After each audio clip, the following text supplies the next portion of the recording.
morning and welcome to our Saturday, October 15th, 2011 TV Toastmasters meeting. We have a full meeting in store for you today. We have 4 speakers. We will have table topics. We also have some guests in our studio with us today. I'd like to welcome them. We have Chris Tehan, and we also have Tracy Brinkman, who are visiting with us.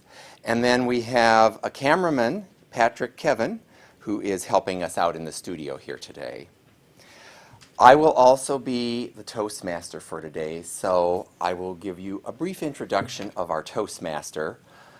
As I mentioned, I'm Steve Ahrenholz with TV Toastmasters. I'm the president of TV Toastmasters this year. Our club is 9523. We meet the 3rd Saturday of each month, as well as the 1st Thursday of each month, at 7855 Mile. That is the Henderson Town Center.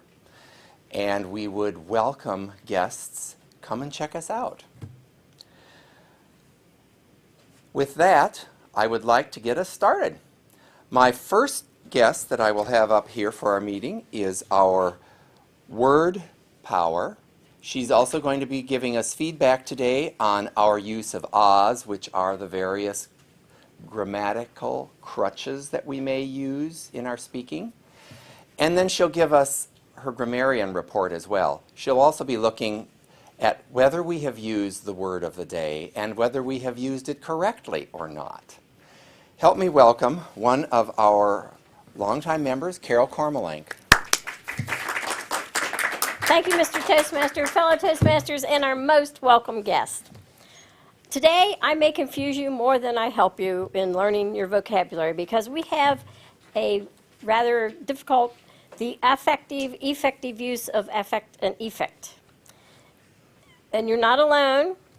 There's a lot of trouble with knowing which one is to use correctly, and you may be confused, but affect is usually a verb, where effect is usually a noun. So that makes it pretty simple.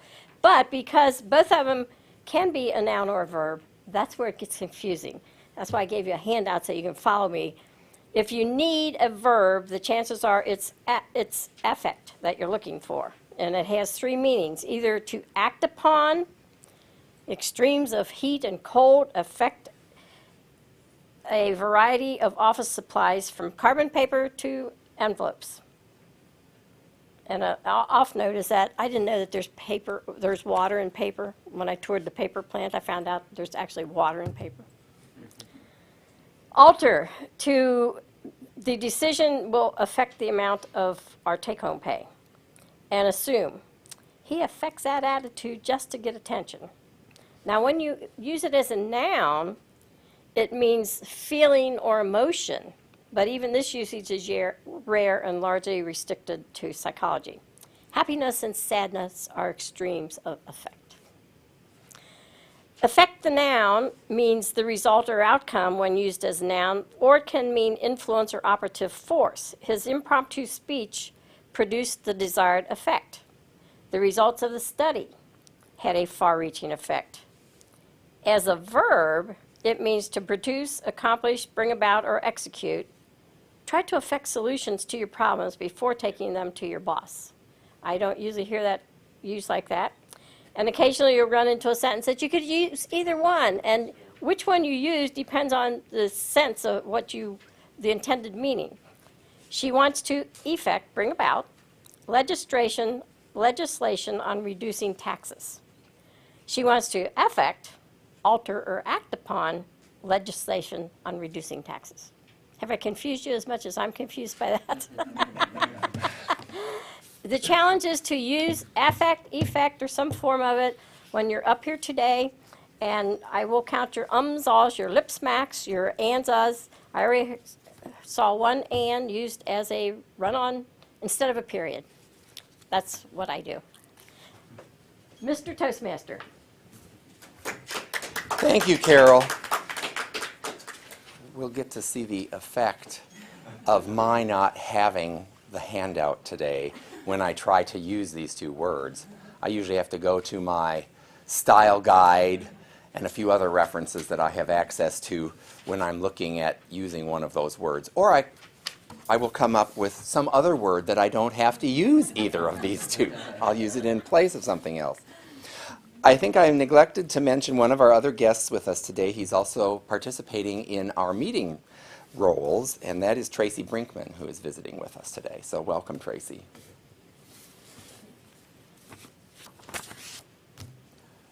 One of the elements of a Toastmasters meeting is learning to listen, think, and then speak on our feet. It's an impromptu portion of the meeting where our Tabletopics master will have a series of questions that he would like us to respond to. What he'll be doing today is he'll introduce his question, and then he'll call on someone to come and respond to it. They will have the amount of time from when they have heard the question to when they get up here in front of the lectern to prepare their response. And then we will hear their table topic, their response to the table topic. Our Tabletopics master today is Don Wess. He is a member of TV Toastmasters. He's been a member with us for some time. I would like you to help me welcome today's Tabletopics master, Don Wess. Don. Thank you, Steve. Let's pretend this morning. When we were younger, there was a radio program on Saturday morning called Let's Pretend. And now as adults, we can pretend, perhaps in little different ways. But let's pretend that we are all managers of this company. The company is the robot manufacturing company. And we're all managers of that company. And we need some new employees. So this morning we're going to interview 3 employees for the company, and they will answer questions in turn to see how well they can convince you all that they should be the ones to be hired. The first question, I've heard this one before. What are your weaknesses? Steve Ahrenholz. Tell us about your weaknesses. Thank you, Mr. Tabletopics Master, I think. What are my weaknesses? One of the weaknesses that I work on is perfectionism, which I think a lot of people consider a strength, but you also have to realize that perfectionism can be overdone.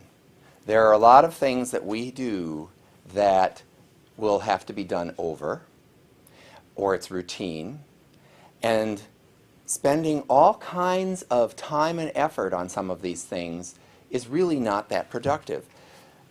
I remind myself of the 80-20 principle, that 80% of your results, your benefits, your outcome often comes from 20% of the effort, and the last 20% takes the other 80% of your effort. I know my personal experience, sometimes I'm doing something and it's pretty good, and I think, oh, I'll do a little bit more. And the more I work on it, the worse it gets. I would have been much better off to leave it alone when I got it to the point where it's pretty good. Another way to look at it is, okay, 6 months from now, is this really going to matter? This becomes important with time management too. How much time do you have to do all kinds of things? And even though I might really like to do something perfectly, if I have to do it over again, or it's either spend some time on it but not as much as I'd like, or not do it at all, I would rather work on it and get something done, even if next time I will try to do it better. That would be my perspective on one of my strengths, weaknesses that I know I have. Mr. Tabletopics Master? Okay. Thank you, Steve. The second question follows along with the first. What are your strengths? What are your strengths? Carol Cormalik, can you tell us some of your strengths?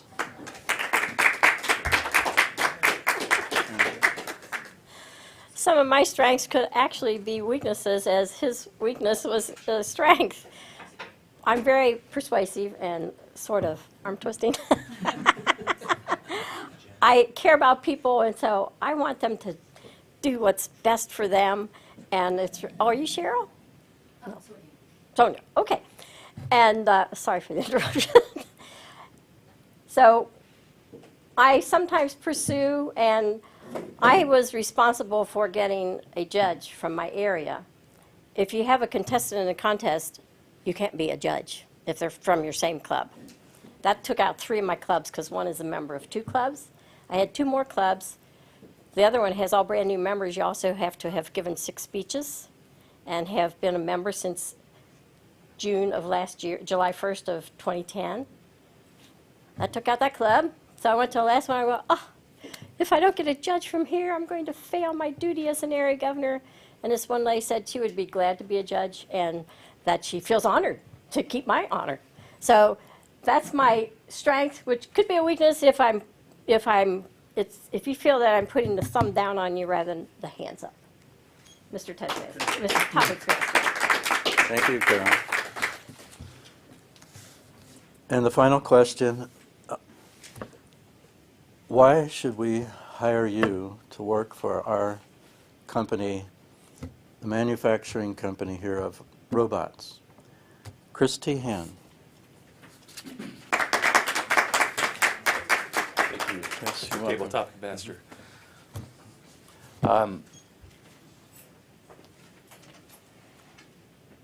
Robots always had a great effect on me. Since I was a little kid, I always worked with robots and mechanical engineering. And to me, it's a passion for me. And I would like to continue that passion by working with robots in the future. I'm a team player. I'm consistently I will consistently be at work. I'll be a hard worker.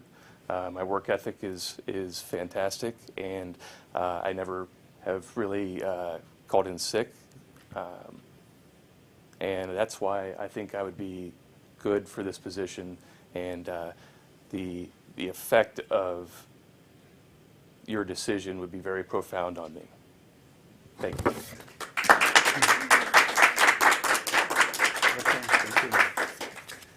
Okay, thank you, Chris. I think the effect of our speech will be to effect the hiring of all 3 of you people. You did very well. Thank you, Mr. Toastmaster. Thank you, Don. Those are some good questions. Those are some of the real-life questions we wind up running into. And it's an example of where Tabletopics helps you prepare for things that you encounter in your everyday life. We're going to take a moment and pause right now for a message from Toastmasters.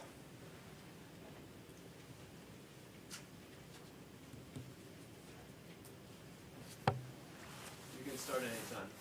Okay. Welcome back to our TV Toastmasters meeting.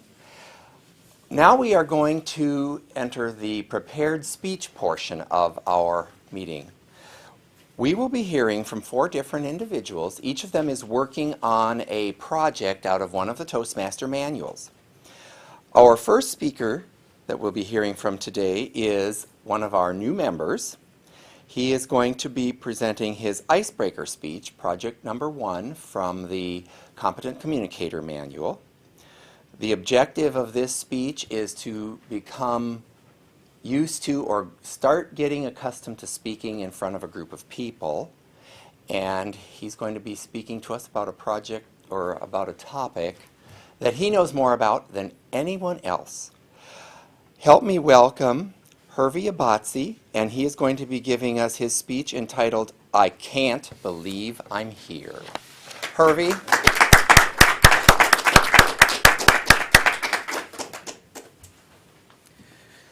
Thank you, Mr. President, fellow Toastmasters, honored guests. I'm Hervey Abotsi, like he said. I was born and raised in Togo, West Africa. I currently work as an actuarial analyst for the Ohio National Life Insurance Company, but I'm not here to talk about life insurance, so don't be worried. I'd like to talk to you all about what I like to call my I can't believe I'm here moments. There are a few randomly picked moments from my life that I found myself in situations or places where I just never expected to find myself. So here you go. The first moment was in November 2008, a few weeks before I graduated from The Ohio State University with my math degree. And I got the opportunity to go to the OSU Michigan football game. So fortunately, Ohio State won 42-7, obviously. And as I stood there in the stands with the sea of scarlet and gray clad Buckeye fans cheering the Buckeyes to victory, I thought to myself, oh my God, this is amazing. I cannot believe I'm here. I wasn't even born in this country, and here I am. So that was my first I can believe I'm here moment. The second moment was in early December 2009. I had spent the year, a wonderful year actually, working in Minneapolis, Minnesota for a management consulting firm. And unfortunately had to move from Minneapolis to Cincinnati, so I was getting ready to move to Cincinnati. So my friends organized a going away night out that started with dinner at a restaurant called Crave, located inside the gigantic Mall of America. So that's where the night started, and the restaurant was located overlooking a Nickelodeon-themed park that actually had a roller coaster in it. A park inside a mall with a roller coaster in it. So as we sat there enjoying our meals, I thought to myself, oh my God, a theme park inside a mall, and I'm eating right there. I can't believe I'm here. And the third and last moment I'd like to talk about was last November around Thanksgiving. I got to go back to my native Togo for the first time in 6 years.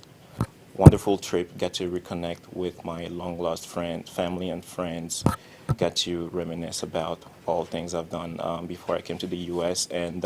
But I have to say, the highlight of that trip was getting to sleep in my childhood bedroom again. And amazingly enough, it hadn't changed much. I mean, my dad took away all my magazines that I like to look at night, but that's okay. My posters, my bed, all the little things that I used to like were still there. Even that desk where I spent so many painful nights doing homework in high school was still there. So as I sat on my bed my first night back, reminiscing about all those years, all those nights I've spent in that room, I thought to myself, I can't believe I'm back here. This is amazing. So there you have it. Those were 3 randomly picked moments that I hope have given you a little bit more insight into who I am, and hopefully you all will get to know me a little bit more later on. Mr. President, fellow Toastmasters, thank you very much. Thank you, Hervey. Yes, I remember visiting Mall of America. My wife wanted to visit Mall of America one year, and I told her that we had to ride the roller coaster, and she hates roller coasters. We'll take a pause at this moment, or we'll take a pause and hear another word from Toastmasters. Name an effective political leader in history who couldn't speak well. I take pride in the word. There aren't any. Because when it comes to a disease, Freedom requires leadership, and leadership requires oratory. You have to speak to be heard. I have a dream. It's all about personal growth and guts. Never give in. Never, never, never.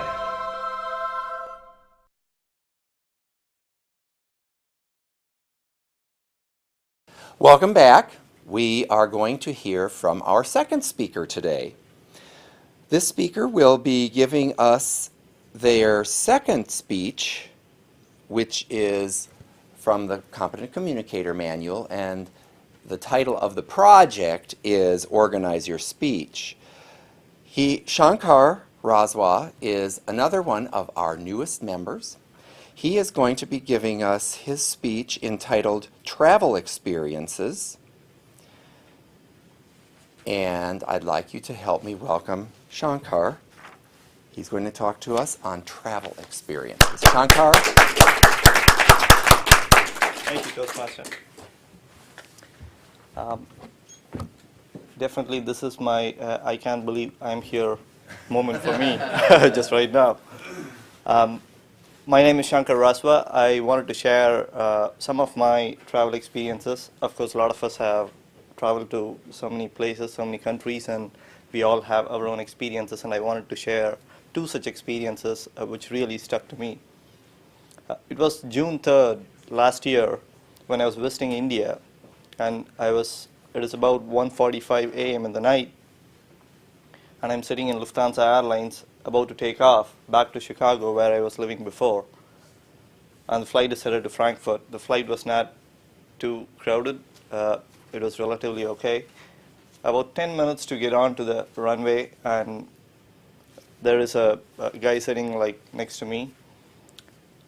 Our thoughts were really not there. We were all thinking about the families because it typically takes at least a year or 2 to get back to India for people from that part of the world who live in the US.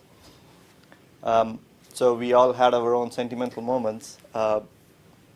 Seeing the families and sitting in the plane, thoughts were not there, ready to take off. And so we just start chatting about little things like where are you from and what are you doing, things like that. And after a little bit, the flight took off, headed to Frankfurt.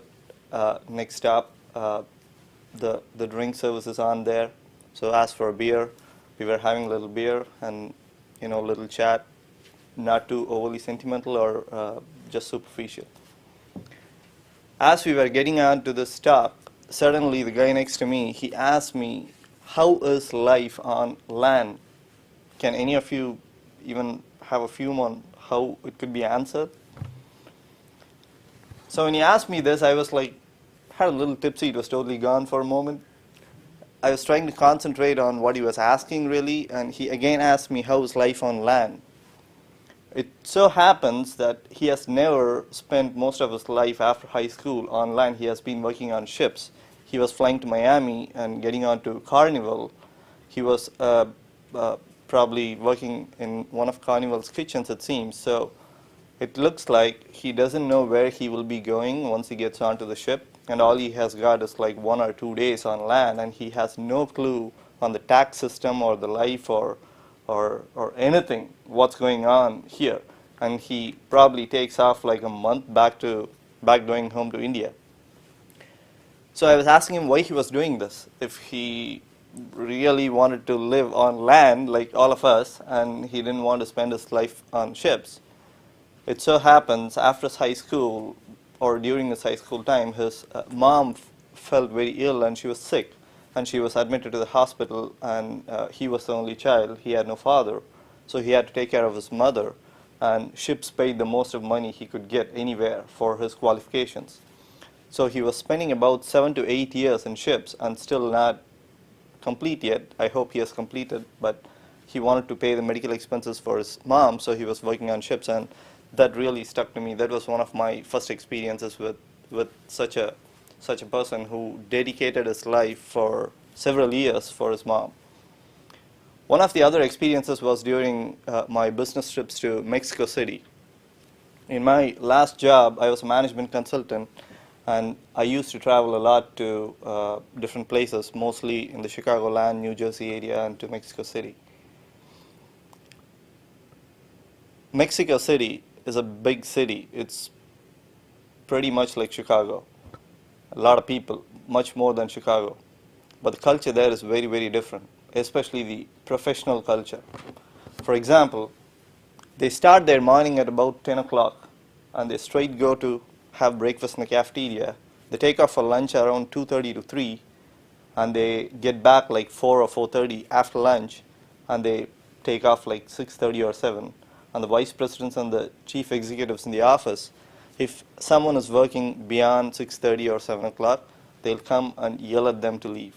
So that's kind of the culture. At least it was one of the cultures that I had to see in Mexico City.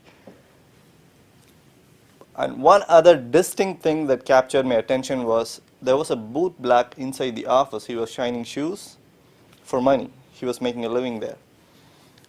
The first time I saw him, I really couldn't believe this was happening in office. I mean, how would it feel if someone is shining your shoes when you're working on your computer in office, like in the middle of everything?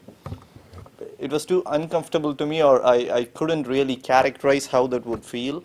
So I was just telling one of my Spanish translators who was helping me during the business that I don't know how it will feel. And so just to have fun with me the next day, he actually got the boot black to my desk. And he gave him some Spanish instructions, which my Spanish is all about like going to hola, that's it. Nothing more than hola. And he doesn't know a word of English. So he pulled my shoes and he started shining it. I was too uncomfortable. I was trying to tell him at least I'll let my shoes go, just polish the shoes. And you know how it feels like when you talk to someone in English or any other language and he has no clue of what you're talking about. It feels like you're a monkey there. So he did a great job, and after the polishing session was over, it costed about 35 pesos. So with the heaviness of having a little more money than him, and you know, being too naive to appreciate always good work with a great tip, I offered him 50 pesos and asked him to take all of it. But he wouldn't take it. He was telling me something in Spanish, but it was so clear that all he wanted was either 35 pesos or nothing at all for his work. He wouldn't take one single peso more than what he earned. And that was really something that taught me a big lesson that, you know, not everyone looks for a higher tip or more money. They just want to earn what they earn. So thinking about these two stories, there is this beautiful line in one of Guns N' Roses songs you all might know. It's hard to hold a candle in the cold November rain, from the song November Rain. It is very true. It is only during times of adversity like these, humans are tested to their limits on their beliefs and their principles which they hold dear. In my lifetime, which is not very long, I have held to my principles and beliefs many times, but relented sometimes. And I have come across these two great men who have held steadfast to their principles and beliefs, even during times of such greatest adversities. And I wanted to share their story to you today. Thank you. Thank you. Thank you, Shankar. We'll pause for a moment for a message from Toastmasters. All the education in the world won't help you get ahead in life if you can't express your ideas effectively. Every day, competition for advancement gets tougher and tougher. You need an edge. A Toastmasters club can give you that edge. A low-cost learning experience for men and women. Toastmasters gives you the confidence to express your ideas to anyone. Get the Toastmasters edge.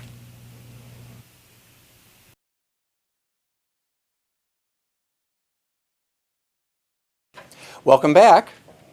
Our next speaker that we're going to be hearing from is also the Vice President of Education for TV Toastmasters. Michelle has been with our club for a number of years, and I always enjoy hearing her speeches. She is going to be presenting us a speech that is from the Competent Communicator Manual also. And the project that she's working on is Research Your Topic, but her actual speech title is Who's Responsible? Help me welcome Michelle Hennekes, Who's Responsible? Thank you, Mr. Toastmaster.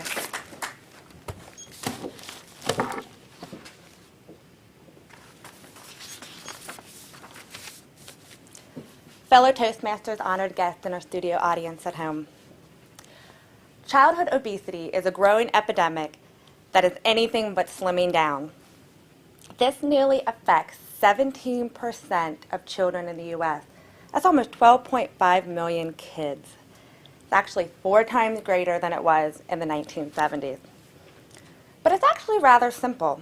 In most cases, childhood obesity is a result of taking in too many calories and not getting enough exercise. But if it's such a simple problem, why are we having such a hard time finding a solution? Childhood nutrition has been in the media quite a bit lately. Just to reference a few times, in January, the dietary guidelines for Americans were revised. In April of this year, the Federal Trade Commission, they set maximum guidelines for sugar, fat, and sodium in food, and they actually asked companies not to market their products to kids if they exceed those levels. In September, that was Childhood Obesity Awareness Month, and just this past week, a House hearing determined that food packaging and displays are exempt from the new guidelines. So controversially, Toucan Sam and Tony the Tiger are off the hook for this time. So it's true that food and beverage companies have been under a lot of scrutiny about their marketing tactics to kids. And also, the government's been under a lot of pressure to change these tactics. But are we missing the obvious here? What about sedentary lifestyles? And what about the lack of guidance and support from parents in the children's home? It starts in the home. After all, it's not the food and beverage companies or the government that are taking our kids through the drive-thrus, plopping them in front of the TV, or doing the grocery shopping. So what can we do to positively influence the kids in our lives? How about we educate them about healthy diets? It's amazing that actually 70% of little kids think fast food is healthy. And on a typical day, 80% of kids drink sugary drinks, which sugary drinks are the #1 contributing factor to excess sugar and calories in our kids' diets. And then there's the portion sizes. We all know in restaurants, portion sizes have continued to grow over the last couple of years. I think there's a perceived value with that. So I did a little experiment. I asked a friend of mine at work, pour me a bowl of cereal, of what you would pour for your 9-year-old daughter. This is the amount he poured. Pretend it's in a bowl, decent-sized bowl. This is the actual serving size of a bowl of cereal. Unbelievable, right? So I measured it out. This is 1 cup. This is slightly over 2 cups. So instead of giving his daughter 110 calories, he's now giving her 220. He's taken the grams of sugar from 12 up to 24. Pretty amazing, huh? So it's extremely important that both parents and kids are aware of what they're putting in their body and how much they're putting in their body. Watch less TV. Now this was a startling statistic. On an average day, children are spending 7.5 hours in entertainment media. That's with computers, television, mobile phones, and video games. Unbelievable, right? And 4.5 hours is typically spent in front of the television.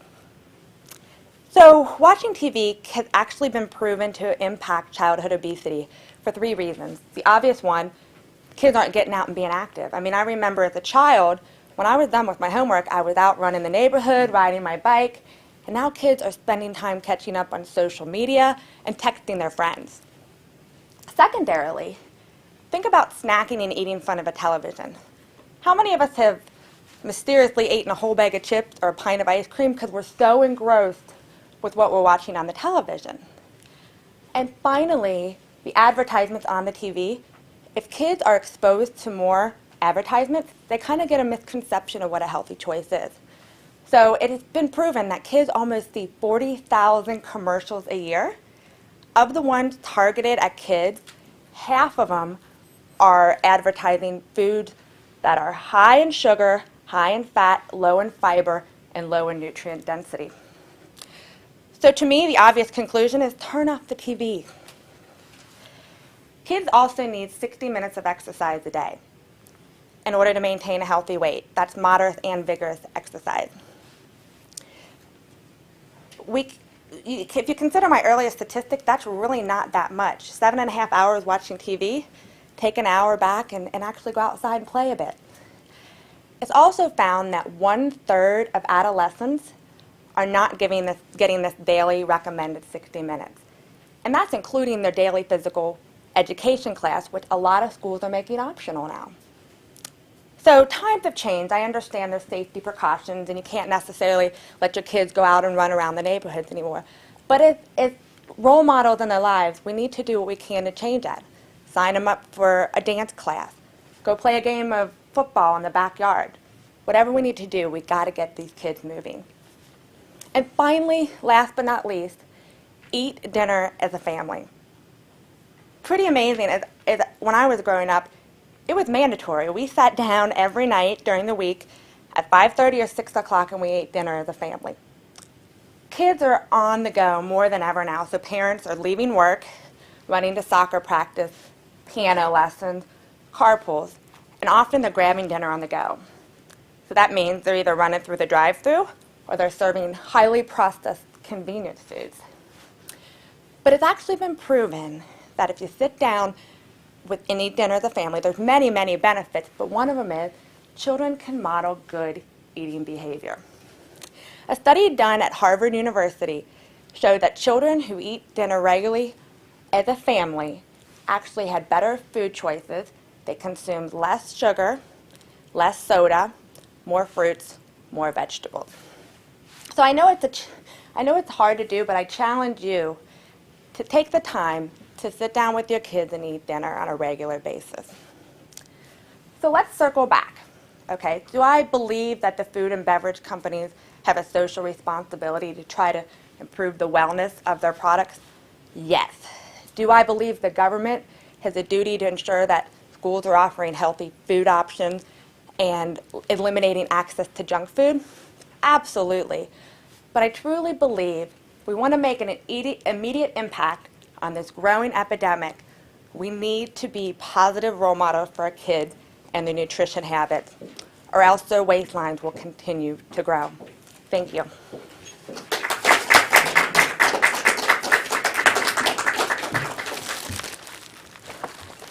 Thank you. Thank you, Michelle. We'll pause for a moment and hear from Toastmasters. What future do you envision for yourself? What dreams do you have? If you want your dreams to come true, you must have confidence in yourself and your abilities. A Toastmasters Club can help you build that confidence.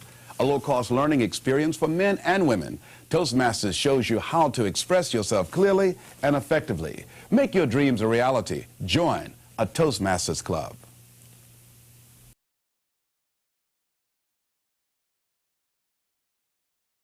Welcome back.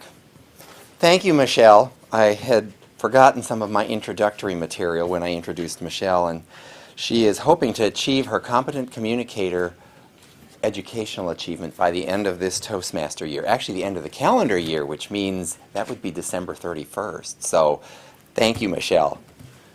Good speech. I know I'm always amazed at the serving size. When I go grocery shopping and I look and there's maybe a box of something and it has the serving and nutrition information, and I look in a box like this, it's like, oh, 12 ounces serves 30. Well, I know that's a bit of an exaggeration, but sometimes I don't think it's far from it. The next speaker that we're going to hear from is our current Vice President of Public Relations. She is going to be giving speech number 1 from the Communicating on it's actually speech number 1 from Communicating on Television. She's going to be doing an editorial, and her objective is to do this in a way that comes across as straight talk to the audience. Her title is What's Missing in America? Help me welcome Rita Ferguson. Thank you, Steve. What's missing in America? Well, it's not frustration or anger. Across our nation, from sea to shining sea, it is discontent. Look at New York with Occupy Wall Street, and even in our own city, Occupy Cincinnati. America is angry. The stalled-out economy continues to hurt those at the bottom of the American workforce. Yet there is plenty of money at the point 0.0001% at the top. This year, if the average American was lucky enough to keep his job, he received and was grateful for a 1 to 2% increase. While many corporations were laying off people and downsizing, they were not downsizing executive compensation. In fact, compensation for chief executives of America's biggest corporations is, on average, 28% higher this year than last year. Cash bonuses are triple what they were before the recession. In many cases, we can thank our politicians for this. According to Forbes magazine, Obamacare could help at least 3 of the top 10 executives. Stephen Hemsley of United Healthcare will make $48 million this year. George Paz of Express Scripts, which is a drug distributor, will make $51 million. But the prize goes to John Hammersgren of McKesson, the largest distributor of pharmaceuticals and health care IT systems. John will make $131 million, mostly with stock options. The compensation for the leaders of our financial institutions pales, though, when it compared to the drug moguls, because our financial institutions, Jamie Dimon of J.P. Morgan Chase will earn only $42 million this year. And Lloyd Blankfein of Goldman Sachs, a paltry $21 million. It's funny that these institutions received federal bailout money. That's right, our tax money. What's more, federal action to keep short-term interest rates low at nearly 0%. Allow these CEOs to find billions of new profits just by refinancing long-term debt at cheaper rates. So what's missing in America? What's missing is a politician who will go to Washington and help the constituents and not themselves. We've put our trust in politicians who have let us down time after time after time. They may not be millionaires when we elect them to Congress, but do we know any who aren't at least multimillionaires when they leave? Unless we take action on the grassroots level, we will continue to allow greed to reign in the halls of our political institutions. What's missing in America? What's missing is simple honesty and justice. Let's not settle for recycled, greedy, self-serving politicians. America is the greatest country in the world. So speak up, use your voice, use your vote. And this is Rita Ferguson, and that's how I see it.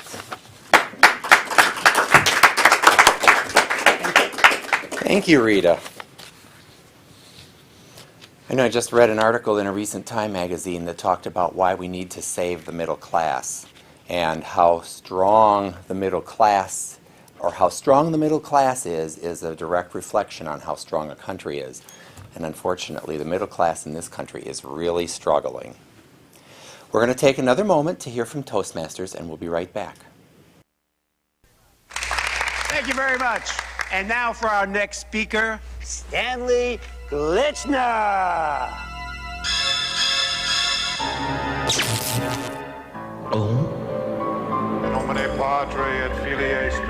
Speaking in public doesn't have to be a death sentence.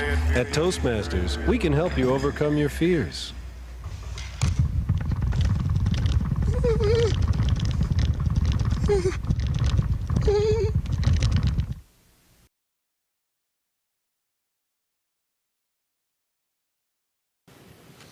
Welcome back to our TV Toastmasters meeting. At this point, we are going to have the evaluation component of our meeting.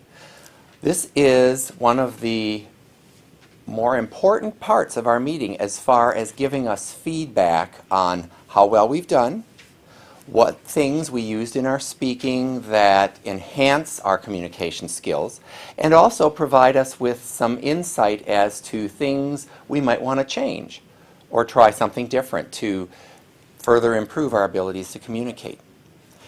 Our general evaluator for today is our Vice President of Membership for this Toastmaster year. I would like you to help me welcome Darren Henderson. Darren? Thank you, Mr. Toastmaster, members, and fellow guests. As Steve mentioned, the really important thing about Toastmasters, or one thing that separates Toastmasters from a group that just has people come up and give speeches, is that we have feedback. So we can all come up and give speeches and congratulate ourselves and say, wow, what a great meeting. But the really important thing is that we also give our members feedback to let them know what they did well and what they can improve upon, so that each progressive speech progressively gets better and better. So I think that's what really separates Toastmasters from any other group in which the members give speeches. So I have a team of evaluators and other participants who will evaluate the meeting today, and the first member of that team is actually myself. I'm going to be evaluating Hervey on his icebreaker. And first, let me say that I talked to Hervey before the meeting, and he was very calm and he wasn't nervous about his speech, so I guess I should have known what to expect. However, I have to say I was blown away when Hervey stepped forward with no notes and delivered what I think is one of the best icebreakers I've seen. So congratulations, Hervey. Very good job. Let's start out with the content. First of all, the content of I Can't Believe I'm Here is just a great concept to help introduce us to you. The icebreaker is a great way to introduce us to you, but I think it's much more interesting when people don't get up here and just give us a biography, but when you kind of tell us about yourself in a very inventive way, and I think that's exactly what you did. Great vehicle for us to get to know you. And you used three great examples. One was at an OSU Michigan game. Another was in Minneapolis at the Mall of America, and then finally at your birthplace in Togo. And I thought it was a great story arc the way you did it, because you started out in college, then you went to your professional life, then you ended up back at your home, which I thought was a great way to do it, where it started at. And I thought the final story was very touching, because the way I perceive it, at least, you were telling us, you talked about being in college, come to the U.S., you talked about getting a good job in Minneapolis, then you all brought it back to studying when you were a kid in your room at home in Togo. So I thought it was a great way in which you told that story. As far as the presentation, once again, I mentioned before, no notes, which I thought, I've actually don't think I've ever seen an icebreaker without notes. So that was very different and very brave. You got up here, I saw a slight bit of nervousness, but not very much, considering the fact that you had no notes, which once again was phenomenal. And the only suggestion I would have is that to have a little bit greater eye contact, because obviously you didn't have any reason to look down here, but as you spoke, you would look at the audience and the camera, then you look down occasionally. I think it's just a matter of getting comfortable up here. But once again, and I'm trying not to exaggerate, but I really did think it was one of the better icebreakers I've seen. I thought it was an excellent job, and I very much look forward to seeing your future speeches, so great job.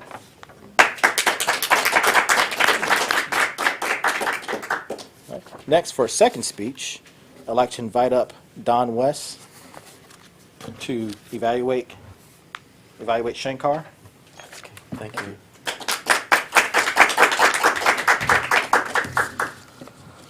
Okay, well, Shankar's speech I thought was very good. The opening kind of segued from the previous speech, which I like. Showed some spontaneity. So there was a good opening. He remembered well experiences that he had encountered on various journeys on his excursions or trips to different places. Might remind us, be helpful to all of us to be more aware of experiences and to remember those experiences so that they don't get lost somewhere in our memories, and to bring them out to other people to help excite adventure. That's what I think Shankar did. His speech, the body of the speech came from real-life examples, which I think helped the speech very much because he had those actual experiences to relate. And he did those very well in a very organized manner. He had a lot of human interest in his stories. That added to his speech, both cognitively and emotionally. Both of those kind of things ran together through his speech, and those ideas were conveyed very well to the audience. It was a clear presentation. Humor ran through the speech. I liked that. There was a kind of a humor, lighthearted effect that ran through the whole speech, which was very appealing. I like, almost like, the gestures also were very natural and made the speech very effective. I thought they weren't over excessive and they were natural. The close of the speech, a quote from Guns N' Roses, was very effective, and I think that kind of tied the whole speech together in an emotional manner. Shankar looked as though he belonged up here on the podium, and I think we all appreciated that. Thank you.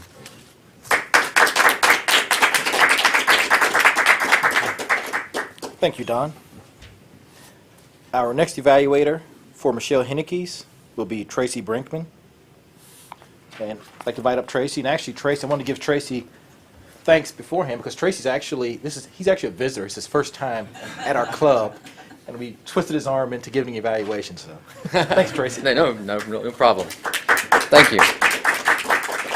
It's been too long since I've been up here. Michelle, wow. When I've done evaluations in the past, being a Toastmaster many years ago, for many years, I always find it most enjoyable and most challenging to evaluate some of these after CTM speeches, these very focused ones where you're going out and doing research. I've listened to folks do this very same project and come up here and just pepper you with a bunch of information as a result of that research, and then you're going, well, that was good. But you came up here and you hit us with that first percentage, that 17%, what made us think, wait a minute. Then you rolled that into a cause, then you rolled that into a question of what's the solution. I myself was sitting here going, all right, I really need to hear what you have to say as I was going through this. So that you hooked me right from the beginning. Hopefully that everyone else kind of felt the same way. You had a nice prop up here. You didn't jump into it. So that was subliminally, I'm going, okay, where is she going to bring in the cereal you had sitting there? You did a lure to it when you said Tony the Tiger and Toucan Sam were safe for a while, as you talked about the packaging exemptions and the merchandising exemptions. Unfortunately, I'm in merchandising, so. But then you went into it starts in the home. So you talked about all these government things, and then you said, now you really looped me hard in, because I'm a dad. It starts in the home, which is what I'm very passionate about as well. So you kept hooking in the human factors and why I should be listening to you and how I can incorporate all the information you were giving. So this was good stuff for me. I would continue to do stuff just along these lines. I'm a little bit crippled at evaluating you because I've never heard you speak before. So I can only talk about what I heard here. I would, when you ask a question, I would entice us to try and answer you. Maybe not verbally, but just pause long enough where it's like, and maybe mentally I'm just going, yes or no, or thinking of that answer, and you hook me a little harder with that. You did a great loop back after the starts with the home. You said, be a role model, so you brought me back to that. Again, throughout this entire speech, I could tell you had gone out and done some research. Heck, you even did your own personal research with portion sizes. So this was a great speech on a really difficult piece of it. Keep going along these lines, and I look forward to hearing from you again. Mr. General. Thank you, Tracy. Thank you, Tracy. Our next evaluator for Rita Ferguson will be Paul Wessels. Thanks, Darren. Hopefully I can give an effective evaluation. I'm here to evaluate Rita. And Rita did a speech or presentation from the Communicating on Television manual. So it's project number 1. It was titled, What's Missing in America? So the object here is basically from a television standpoint. So we had a couple different objectives here in this speech or presentation to effectively give an opinion in a short period of time. So you don't have a lot of time up here. It's typically television. It's a soundbitey type thing. So thinking of that. And then also knowing that you don't have a lot of time. The words have to be very concise, and you have to be upfront with what you're saying. You got to get to it very fast. And I think you did that really well. You hit all the key elements of what you were supposed to do here. You had a cause. So it was an editorial, so you had to have some sort of cause. You did have a cause, which I thought was fairly clear. Use your vote to create change, and you had an opinion about what changes you wanted to make with the discrepancies in the income, and it was very relevant. We see it on TV. I saw it on TV last night. We don't know how long it's going to last, but it was the Wall Street, Occupy the Wall Street theme. And then you had firm conviction throughout the whole speech, presentation. There was a nice firm conviction. Evidence, you gave a lot of evidence. The 0.0001% is what I liked, and you gave specifics. 28% higher executive compensation, I think, last year than the year before. So a lot of different specifics, a lot of different names and magazines, and quoted a lot of different things. Very rational and reasoning, and I'm a very rational reasoning person, and you did well on that. Logical development, everything was smooth, went through a nice flow to it. Improvements, and it's tough to come up with improvements, very good, but I think maybe a little bit a lot of statistics, and again, you're on television, you want a soundbitey type atmosphere. A lot of statistics in there in a short period of time. You may want to spread that out a little bit, take a few and emphasize those as opposed to just banging them out like that. And the thing I enjoyed the most about the whole thing was it very relevant. We can all relate to it, and I enjoyed the speech. So thank you very much, Rita. Thank you, Paul. So overall, that was a very good meeting, and I hope that every meeting's like this, and we can maybe start a little bit earlier, but overall, a very good meeting. So thank you. Thank you, Darren, for an excellent evaluation, and all of the evaluators, thank you for your participation.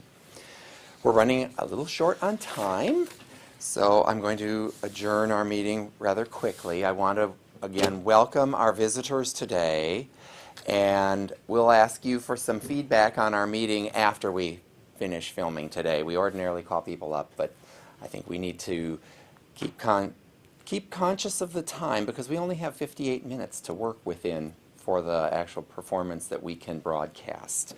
Our next meeting is going to be Thursday, November 3rd at 6 p.m. here at the Anderson Community Television Studio, 7855 Mile Road. And our next Saturday meeting will be the third Saturday in November, starting at 9 a.m. I would like to welcome anyone who has any curiosity at all about Toastmasters or coming to see what TV Toastmasters is like, to come and check us out. Also, those of you that are visiting with us today, I would like to welcome you again, and I hope that you'll consider joining our club. I am going to adjourn the October 15th meeting of Club 9523 TV Toastmasters.